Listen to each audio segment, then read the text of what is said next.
गोपाला भजो गिरिधर गोविंद गोपाला भजो मुरली मनोहर नंद लाला भजो मुरली मनोहर नंद लाला भजो गिरिधर गोविंद गोपाला भजो गिरिधर गोविंद गोपाला भजो मुरली मनोहर नंद लाला भजो मुरली मनोहर नंद लाला भजो गिरिधर गोविंद गोपाला भजो गिरिधर गोविंद गोपाला भजो मुरली मनोहर नंद लाला भजो मुरली मनोहर नंद लाला भजो गिरिधर गोविंद गोपाला भजो गिरिधर गोविंद गोपाला बोलिए वृंदावन बिहारी लाल की जय जय श्री राधे जय जय श्री राधे। सभी भक्तों से निवेदन, बहुत एकाग्रचित होकर सत्संग के प्रत्येक शब्द को पूरी एकाग्रता के साथ हृदयंगम करने का पूरा प्रयत्न कीजिएगा। देखिए, सत्संग के एक एक शब्द को मैंने कल भी निवेदन रोज ही करता हूँ, बुद्धि से ग्रहण करोगे तो नतीजा ठन ठन गोपाल मिलने वाला है। क्योंकि बुद्धि हमारी माइक है। अभी हमारी बुद्धि चिन्मय नहीं है, ना मन चिन्मय है और ना ही हमारा बुद्धि चिन्मय है। और ये माइक बुद्धि संसार के लिए तो ठीक है, लेकिन आप इससे भगवत प्राप्ति करना चाहो, इससे अपना कल्याण करना चाहो, इसलिए कहा गया इसे तो शरणागत करना होता है। शरणागति का मतलब होता है बुद्धि का ना लगाना।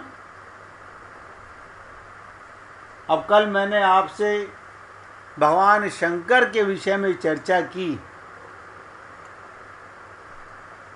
चर्चा करनी पड़ी क्योंकि एक भगवान को देवता भी मानते हैं और राक्षस भी मानते हैं। देवता अपना स्वार्थ पूरा करना चाहते हैं और राक्षस अपना स्वार्थ पूरा करना चाहते हैं। यानी दोनों ने अपनी बुद्धि लगाकर भगवान शंकर पर अपना अपना अधिकार माना। ये खाली भगवान शंकर की बात नहीं, प्रभु राम के बारे में, कृष्ण के बारे में, जितने भी परमात्मा का अवतार पृथ्वी पर हुआ है, हम सब में कुछ ना कुछ भेद बुद्धि करते रहते हैं। बहुत से लोगों ने भगवान राम को भी कटघरे में खड़ा कर दिया, बहुत से लोगों ने भगवान श्री कृष्ण पर भी आक्षेप कर दिया कि कौन लोग हैं जो माइक बुद्धि लगाकर भगवान को समझना चाहते हैं। अब देखिएगा, भगवान शंकर के ससुर दक्ष प्रजापति बुद्धिमान चतुर, ये भी यानी अपने पिता ब्रह्मा की बात को कर तो रहे हैं विवाह, लेकिन अति मर्यादावादी हैं, क्योंकि बुद्धि चतुर है ना, चतुर व्यक्ति बुद्धि ना लगाई हो नहीं सकता। अब ध्यान से सुनेंगे एक एक शब्द को। जब वो शिव के जीवन को, शंकर भगवान के जीवन को, उनके चरित्र को देखते हैं, उन्हें भी भगवान शंकर में उच्च श्रृंखलता तथा मर्यादा का उल्लंघन ही दिखाई देता है। वो भी भगवान शंकर को भगवान नहीं देखते, गलत दामाद मानते हैं। देखिएगा, ये हालत है दक्ष प्रजापति की। उन्हें लगता है शिव का ये आचरण समाज के लिए बड़ा घातक है, ये समाज की मर्यादाओं को नष्ट कर देगा। क्या कहते हैं, मैं प्रजापति का कर्तव्य है समाज में मर्यादा बनाए रखे। इसलिए दक्ष में मर्यादा का अतिरेक दिखाई देता है।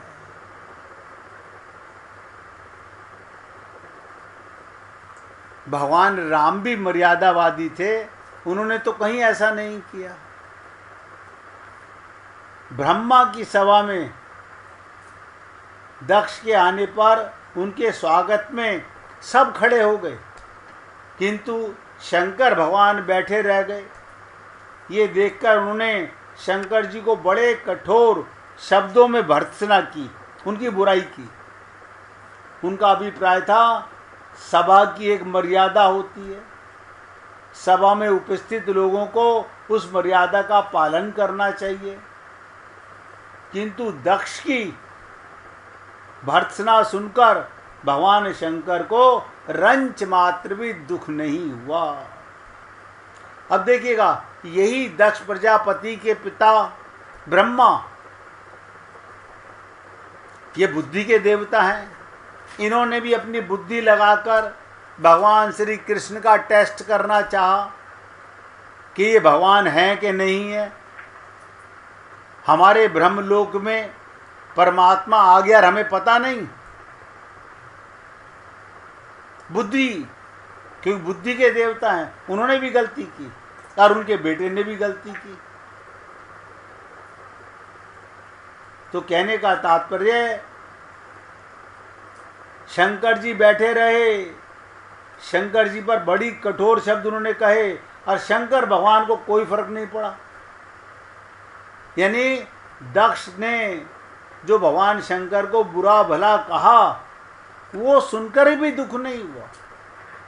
आप देखिएगा, आपको और हमको कोई हमारी तारीफ करे अच्छा लगता है, हाँ बहुत अच्छा लगता है। कोई बुराई करे बुरा लगता है, हाँ बुरा लगता है। क्यों? आप बताओ, क्यों बुरा लगता है और क्यों अच्छा लगता है?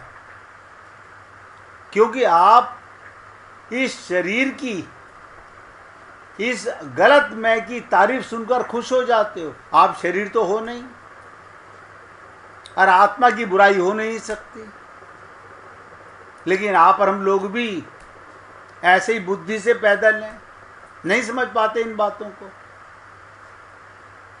अब भगवान शंकर अपने को देह मानते ही नहीं, यानी ससुर बदनामी कर रहा है, बुरा भला कह रहा है, उन्हें बुरा लग ही नहीं रहा। रंच मात्र भी दुख नहीं हुआ। दुख होता भी क्यों, सोचो। उन्हें तो हंसी आ गई, भगवान शंकर को हंसी आ गई।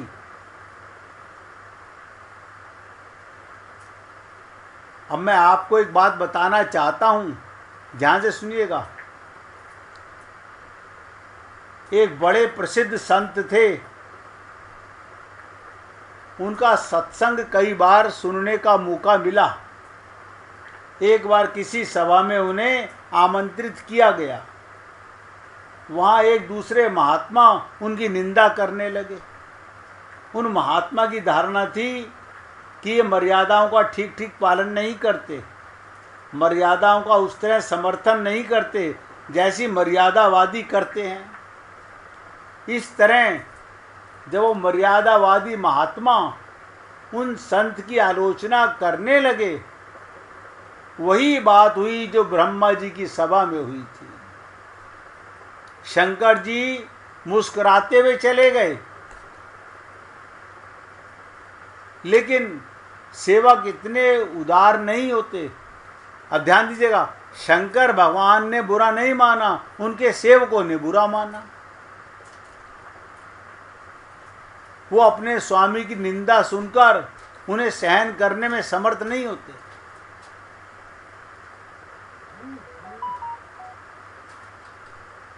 उनसे बर्दाश्त नहीं हुआ। और यहाँ पर जो मैं आपको बता रहा हूँ, उन संत की सभा में भी यही हुआ।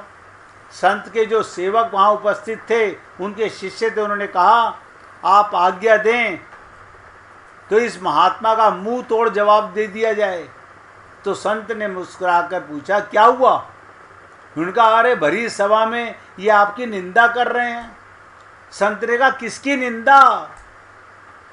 अब आप सोचो, संत ने कहा किसकी निंदा, शरीर की या आत्मा की? नोट कर लो अपने पास में, जीवन भर काम आएगा।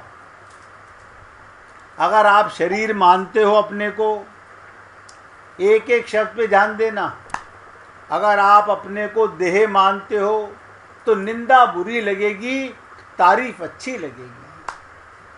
हे पुण्य आत्मा हो, जब आप देह हो ही नहीं, शरीर हो ही नहीं, तो किसी के बुरा कहने का बुरा क्यों लगना, भला कहने का भला क्यों लगना? तो संत ने क्या कहा भरी सभा में कि निंदा किसकी, शरीर की या आत्मा की? अगर शरीर की निंदा हो रही है तो शरीर तो निंदनीय है ही। बताओ शरीर में ऐसी कौन सी चीज है? सारा कुछ अंदर गंदगी भरी पड़ी हुई है, मल मूत्र विष्ठा भरी पड़ी हुई है। इस शरीर में ऐसी क्या खूबी है? उसकी तो सर्वत्र निंदा होती है। आत्मा अगर निकल जाए तो कितना भी सुंदर शरीर क्यों ना हो, तुरंत घर वाले निकाल कर कहते हैं मिट्टी को अब नीचे लिटा दो। यानी परमात्मा था, आत्मा थी तो पूजनीय थी, माता हो या पिता हो, एक मिनट में मिट्टी हो गया। लेकिन हमारी खोपड़ी में ये बातें कभी नहीं आती। आती हैं तो बताओ। हम तो शरीर की तारीफ सुनकर फूल जाते हैं, ये भी आपकी अज्ञानता है। और बुराई सुनकर के गुस्सा आता है, ये भी आपकी बुराई है। तो संत ने बहुत सुंदर जवाब दिया अपने शिष्यों को, शरीर की निंदा कर रहे हैं तो शरीर तो निंदनीय है ही। और उन्होंने बहुत बड़ी बात कही, उनकी और मेरी आत्मा दो अलग अलग आत्माएं तो हैं नहीं, दोनों ही परमात्मा के अंश हैं। इस तरह जो अपनी ही निंदा कर रहा है उसकी तो प्रशंसा करना चाहिए। कितने विनम्र हैं, अपनी निंदा कर रहा है, उन्हें कोई संकोच नहीं हो रहा। मैं उम्मीद करता हूँ आप इस बात को बहुत अच्छी प्रकार से समझ पा रहे होंगे। और बुरा मत मानिएगा अगर आप अपने को शरीर मानते हैं तो आपका सत्संग सुनने का कोई लाभ नहीं, और अगर आत्मा मानते हैं तो लाभ ही लाभ है। अब आप अपने ऊपर लेके देख लीजिएगा, भगवान शंकर को बुरा नहीं लगा, उन संत को बुरा नहीं लगा, और आप और हम लोग जल जाते हैं, अंदर से कुड़ जाते हैं, नाराज हो जाते हैं, परेशान हो जाते हैं। अब एक बार राम सुखदास जी बता रहे थे कि हम जब बोलते हैं मेरे तो गिरधर गोपाल, और साथ में कहते हैं दूसरों ना कोई, तो शरीर किस शरीर का गोपाल है या आत्मा का गोपाल है? उसने कहा मेरे तो गिरधर गोपाल दूसरों ना कोई। क्या मतलब? मेरे को कुछ चाहिए नहीं, कुछ नहीं चाहिए। अब आप और हम लोग कौन हैं? साधक हैं। साधक। अभी मैं आपके साथ आने वाले मंगलवार को और साधना थोड़ी सी सरल करूंगा, उसके बाद थोड़ी सी कठिन होने लगेगी। आपको अपने ऊपर अंकुश लगाने की आवश्यकता पड़ने लगेगी। अगर भगवत प्राप्ति करने का संकल्प कर चुके हैं तो साधक को विचार करना चाहिए। आप और हम लोगों को विचार करना चाहिए, जब संसार में कोई वस्तु मेरी है ही नहीं, अब ध्यान से सुन लो, कोई वस्तु मेरी है ही नहीं, तो फिर मेरे को क्या चाहिए? शरीर को अपना मानने से ही, शरीर को अपना मानने से ही चाह पैदा होती है। आप शरीर को अपना मत मानो, संसार की चाह पैदा ही नहीं होगी। शरीर को अपना मानते हो तो चाह पैदा होती है। चाह का मूल दोष यही है कि आप अपने को शरीर मानते हो। और बड़ी विचित्र बात है, आत्मा मानने लगोगे तो परमात्मा की भी चाहना नहीं, क्योंकि आत्मा को तो परमात्मा मिले हुए हैं। बताओ, इतनी सी बात भी हमारी खोपड़ी में नहीं बैठती। मैं कौन से संस्कृत या किसी ऐसी भाषा में बोल रहा हूं कि आप समझ नहीं पा रहे। आत्मा को परमात्मा मिला हुआ है, शरीर को कभी मिलेगा नहीं, और शरीर की संसार की चाहना होती है, आत्मा की संसार की चाहना नहीं होती। इसलिए संसार में कोई वस्तु मेरी है ही नहीं, तो फिर मेरे को क्या चाहिए? शरीर को अपना मानने से ही, मैंने कहा, चाह पैदा होती है। हमें रोटी चाहिए, हमें जल चाहिए, हमें कपड़ा चाहिए, हमें मकान चाहिए। साधक इस बात पर विचार करे कि शरीर से अलग होकर, अब ध्यान से सुनो,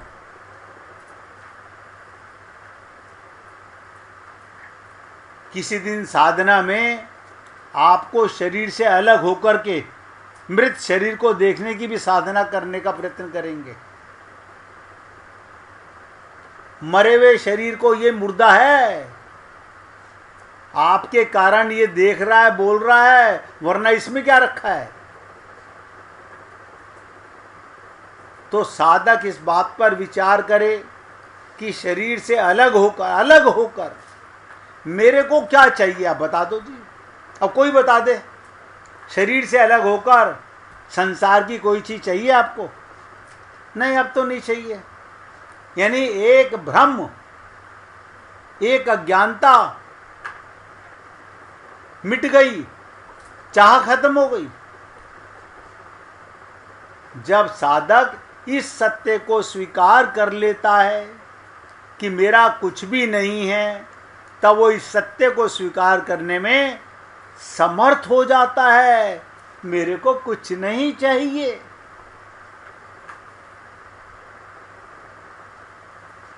यज्ञवल्क्य जी की 2 पत्नियों के बारे में आपको बताया गया।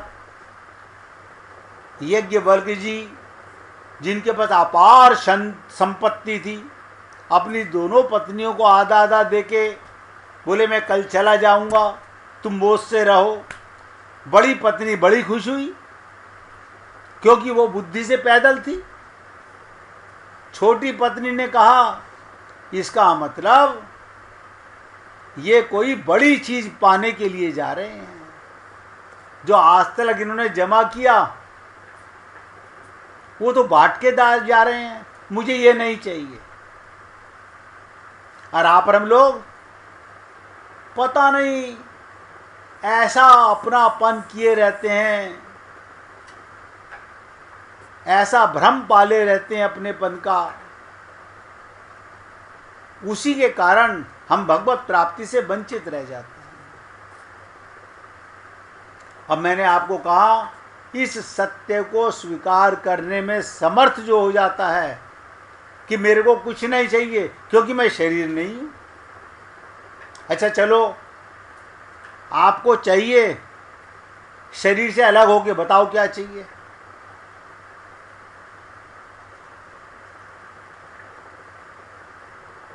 मीरा को आत्मज्ञान हुआ, गुरु के प्रति श्रद्धा विश्वास था, उसने कहा मेरे तो गिरधर गोपाल, दूसरों ना कोई। यहां अरे बाबा मेरा पियर और मेरी ससुराल, अब पियर में 500 आदमी, ससुराल में 1000 आदमी, और सबके नाम रटे हुए हैं, सबके जन्मदिन मरण दिन याद है। क्या है ये क्या है? तुम आत्माओं के शरीर।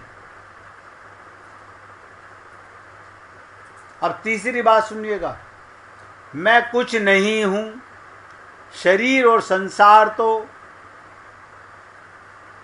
संसार को सब देखते हैं, पर मैं को किसी ने नहीं देखा। देखो कमाल की चीज, मैं को किसी ने नहीं देखा। शरीर की प्रतीति होती है, प्रतीति क्या मतलब क्या होता है? जो तुमसे अलग है वो प्रतीत होता है, वो दिखाई देता है और स्वयं का अनुभव होता है। अगर किसी को समझ ना आ रहा हो तो पूछ लीजिएगा, खाली सुनने से मान मत लीजिएगा। स्वयं का अनुभव होता है, पर मैं की ना तो प्रतीति होती है और ना अनुभव ही होता है। मैं का भान होता है। जब साधक इस सत्य को स्वीकार कर लेता है, मेरे को कुछ नहीं चाहिए, तब वो इस सत्य को स्वीकार करने में समर्थ हो जाता है कि मैं कुछ नहीं हूं, मैं कुछ नहीं है। वरना ये मैं नहीं मरता, मैं ही अभिमान है। गलत मैं में संसार की ममता और परमात्मा की जिज्ञासा, जिसमें संसार की ममता और परमात्मा की जिज्ञासा है, उसको मैं कह देते हैं। यानी संसार की ममता और परमात्मा की इच्छा, वो मैं है। वास्तव में मैं कुछ भी नहीं। अब आप देखिएगा, मैंने कल भी निवेदन किया था, गहरी नींद में मैं तो रहता है, पर उसे ज्ञान नहीं होता। जागते ही कहता है मैं, तुरंत मैं जाग गए, जागते ही मैं जागता है। भाई जी कुछ पूछना चाहती हैं? हाँ भैया जी, पूछो पूछो। जो जो भी आपने व्याख्या की, कि क्या हम इस बनने वाले शरीर को मैं बोलते हैं? हमारे अंदर इसी का तो अभिमान है। मेरा मन, मेरी बुद्धि, मेरा शरीर, मेरा चित्त, मेरा अहंकार। असली मैं को तो जानते ही नहीं, असली मैं तो होता ही नहीं। तू ही तू है, कोई है ही नहीं। देखो आप मुझे बताइए, पानी के अंदर बुलबुला बना, अब बुलबुला अपने को क्या मानता है? मैं। अब बुलबुला मिट के कहाँ हो जाता है? पानी। मैं की अज्ञानता मरी तो तू ही था, तू ही है, ये भ्रम मर जाए। आपने सागर में देखा लहरें उठती हैं, ये बाहर से कोई लहरें लाके डालता है उसमें? ना ना, तो कहाँ से उठती हैं? सागर में उठती हैं। और लहर क्या है? विचार, वो उसी में मिट जाती हैं। यानी जल से उठती हैं और जल में मिट जाती हैं। मैंने कल भी निवेदन किया, परसों भी निवेदन किया, ये सूर्य का प्रतिबिंब मैं बन गया। सब कुछ ब्रह्म ही है। हमारी अज्ञानता से मैं अपने को अलग महसूस करने लगा। मैं के अभाव का अनुभव सबको होता है। मेरा कुछ नहीं और मेरे को कुछ नहीं चाहिए, इन दो बातों की सिद्धि होते ही, ध्यान से सुनो, मेरा कुछ नहीं और मेरे को कुछ नहीं चाहिए, तो मैं सत्ता मात्र में अर्थात है में, परमात्मा में विलीन हो जाता है। जैसे बुलबुला पानी में मिट जाता है, लहर सागर में समा जाती है, ऐसे ही आप ब्रह्मास्मि हो गए। अहम ब्रह्मास्मि, ये वेद का मंत्र है। तात्पर्य चेतन, ध्यान से सुनो, अंश चेतन तत्व में और जड़ अंश जड़ में विलीन हो जाता है। आपने देखा होगा कि माँ के गर्भ से बच्चा अगर आँख खोलता हुआ, हंसता रोता हुआ हो, तो क्या मानते हो? इसमें परमात्मा का अंश चेतन आत्मा आ गया है। और अगर बच्चा आंखें ना खोले, बच्चा रोए नहीं, उसके सांस ना चल रहे हों, तो माँ के गर्भ में 9 महीने क्या पला? मांस का लोथड़ा। उसे कोई घर में दूध नहीं पिलाएगी कोई माँ। आप और हम लोग बहुत बड़े भ्रमजाल में फंसे हुए हैं। इसलिए कहा तात्पर्य, ध्यान से सुनो, निचोड़ चेतन अंश चेतन तत्व में, यानी आत्मा परमात्मा में, और शरीर संसार में, मिट्टी में। मिट्टी में मैंने आपको कई बार कहा, एक घड़ा, एक सुराई, एक मिट्टी का गिलास, एक मिट्टी की तस्तरी, एक मिट्टी की रायतेदानी, सब मिट्टी हैं, नाम अलग अलग हैं सब मिट्टी ही। तो असली तत्व क्या है? परमात्मा था, परमात्मा है, परमात्मा रहेगा। भगवान श्री कृष्ण ने गीता में सरलता से कहा वासुदेव सर्वम, लेकिन हम वासुदेव नहीं मानते, हम भ्रमित हैं। तो फिर दोबारा बता रहा हूं, चेतन अंश चेतन तत्व में, परमात्मा का अंश परमात्मा में विलीन हो जाता है, और जड़ का अंश जड़ में विलीन हो जाता है, और एक सत्ता मात्र के सिवा कुछ नहीं रहती। परमात्मा था, परमात्मा है, परमात्मा ही रहेगा। राम सुखदास जी करते थे, मैं कहाँ जाता है में विलीन हो जाता है कौन? परमात्मा है, परमात्मा था, परमात्मा है, परमात्मा रहेगा। एक है, था, है और है रहेगा। ये जो प्रकृति का स्वरूप है, माया का स्वरूप है, पदार्थ और क्रिया, पदार्थ की उत्पत्ति और विनाश होती है। ध्यान से सुनो, पदार्थ की उत्पत्ति होती है और विनाश होता है, आत्मा की उत्पत्ति नहीं होती।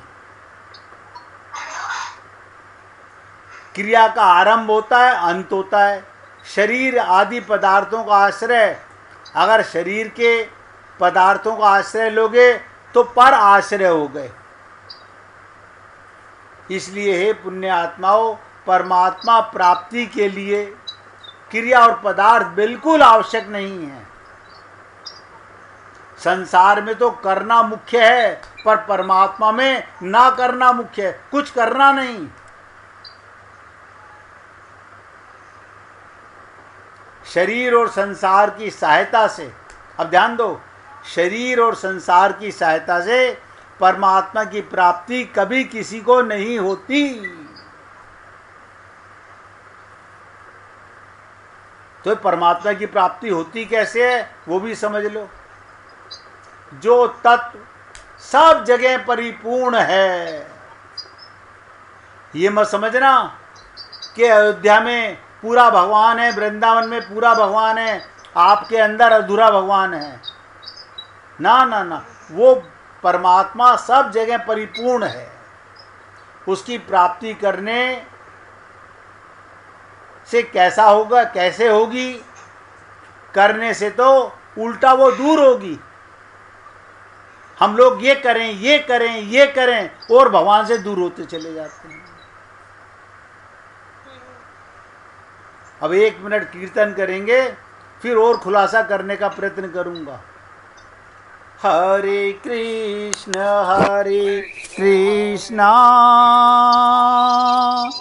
कृष्णा